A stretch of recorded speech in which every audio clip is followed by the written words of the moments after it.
లింగయ్య చట్నీ ఇది ఇన్‌స్టాగ్రామ్‌లో బాగా ఫేమస్ అవుతున్న చట్నీ అనమాట. తెగ వైరల్ అయిపోతుంది కదా! సో, ఈరోజు నేను ఈ లింగయ్య చట్నీ ఇంట్లోనే చాలా సింపుల్‌గా ప్రిపేర్ చేశాను. ఎలా ప్రిపేర్ చేసుకుందామో చూసేద్దాం.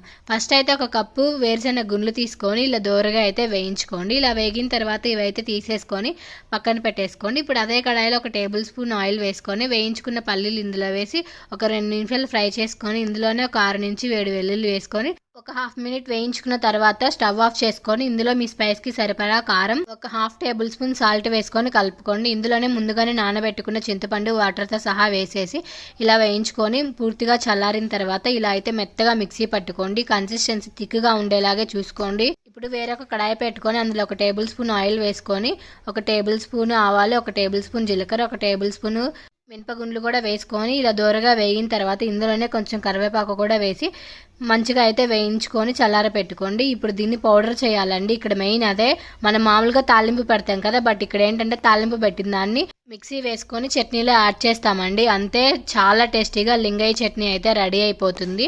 అక్కడ ఇడ్లీతో ఫేమస్ కాబట్టి నేనైతే ఈరోజు ఇడ్లీతో ట్రై చేశాను, బట్ ఇది దోశతో ట్రై చేసినా కూడా టేస్ట్ అనేది చాలా బాగుంటుంది. మీరు కూడా ఒకసారి ట్రై చేసి ఎలా వచ్చిందో నాకైతే కామెంట్ చేయండి.